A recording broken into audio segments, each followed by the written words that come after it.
ఒక్కసారి దేశం వదిలిపెట్టి వెళ్తే వాళ్ళు వెనక్కి తీసుకురావడం ఎంత కష్టం అవుద్దో. ఇక్కడున్న బెంగళూరు నుంచి పట్టరాడాక 4 నెలలు పట్టింది మనకి. హైదరాబాద్ నుంచి మైనింగ్ ఎండి, ఆయన పేరు ఏంటంటే వెంకటరెడ్డి.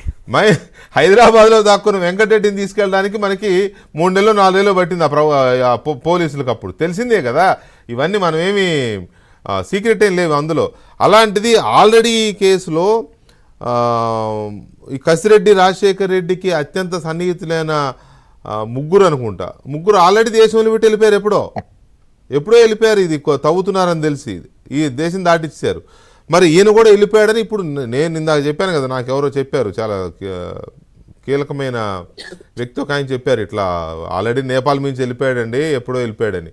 సో ఇంకేంటిది, నోటీసులు లేవు, వాళ్ళ తరఫున లాయర్లు ఎవరో వేస్తున్నారు. ఇవన్నీ లాయర్లు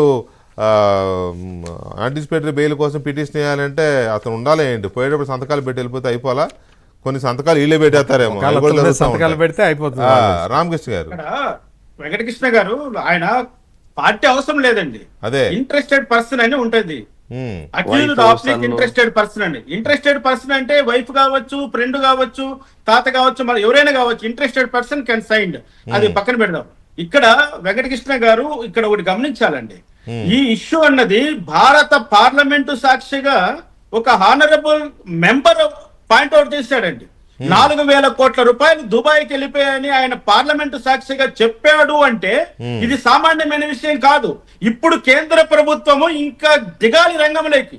ఈడీని దించుతాదా, సిబిఐని దించుతాదా, వెంటనే దిగాలి. లేకపోతే ఇది చాలా పెద్ద ఇష్యూ. ఎందుకంటే ఇక్కడ ఎందుకంటున్నానంటే, ఈ ఇష్యూను లేవనెత్తింది ఒకప్పటి అవినీతిమయమైన పార్టీలో మెంబర్ గా ఉన్నటువంటి వ్యక్తి, ఆ అవినీతి పైన పోరాటం చేస్తున్నటువంటి పార్టీలకు మారి చెప్పిన మాట బాగా గుర్తుంచుకోండి.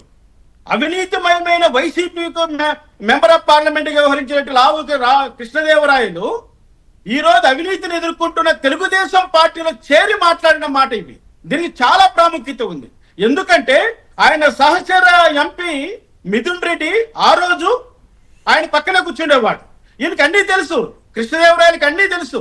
ఆ తెలిసిన వ్యక్తి ఈ రోజు భారత పార్లమెంటు సాక్షిగా చెప్పాడు కాబట్టి భారత పార్లమెంటును గౌరవించి రాష్ట్ర ప్రభుత్వం కాదు, కేంద్ర ప్రభుత్వం దీనిపై చర్యలు తీసుకోవాలి.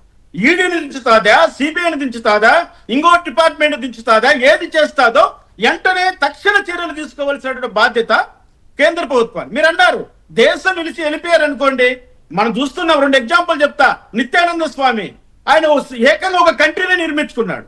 మన విజయమాల్య గాని, నీరవ్ మోడీ గాని, ఇంకో పోక్సో మోడీ గాని ఎంతమంది దేశం విడిచి వెళ్ళిపోయి వాళ్ళు లగ్జరీ లైఫ్ గడుపుతున్నారండి బయట దేశాల్లో. పైగా ఈ వైసీపీ గుండాలందరూ ఏం చేశారు, ఎక్కడ ఏ కంట్రీని, ఆ సౌత్ ఆఫ్రికాలో మారుమూల ప్రాంతంలో ఉన్నటువంటి చిన్న చిన్న దీవులన్నింటి కబ్జా చేసేసారండి వీళ్ళు. అక్కడ వ్యవసాయం. ఎందుకంటే ఈ మాట చెప్తున్నానంటే, పెద్దిరెడ్డి రామచంద్రారెడ్డి ప్రభుత్వం పడిపోయింది తెలిసిన వెంటనే తనకున్న మెషినరీని మొత్తం అంతా ఆఫ్రికాకి తరలించేశాడు. విలేకరులు అడిగితే మాకు అక్కడ మైనింగ్లు ఉన్నాయి, మాకు అక్కడ వ్యాపారాలు ఉన్నాయి, కాబట్టి ఇక్కడ ఉన్నటువంటి మెషినరీని అంతా మేము అక్కడికి తరలిస్తున్నామని బాటగా స్టేట్మెంట్ ఇచ్చాడు పెద్దిరెడ్డి రామచంద్రారెడ్డి.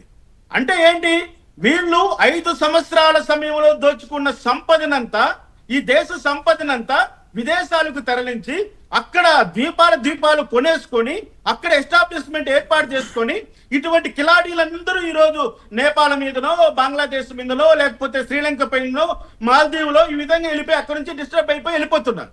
మరి వాళ్ళందరినీ పట్టుకురావడానికి కూటమి ప్రభుత్వానికి సమయం ఉంటుందో ఉండదో వెంకటకృష్ణ గారు. కాకపోతే ఒకటి మాత్రం నిజమండి, ఈ రోజు ఆంధ్రజ్యోతి చేస్తున్న పోరాటం అయితేనేమి, లేకపోతే మిగతా సంస్థలు మీరు ప్రభుత్వం వచ్చినా వదలకుండా పోరాటం చేస్తున్నారు. ఈ పోరాటాల ఫలితంగానే కొంతమంది అయినా లోపల బొక్కలేకి వెళ్ళిపోతున్నారండి. ఇప్పుడు వాళ్ళ పరిభాషలో చెప్పాలంటే, మా మిథున్ రెడ్డి ఉన్నాడు, నేను ఒకసారి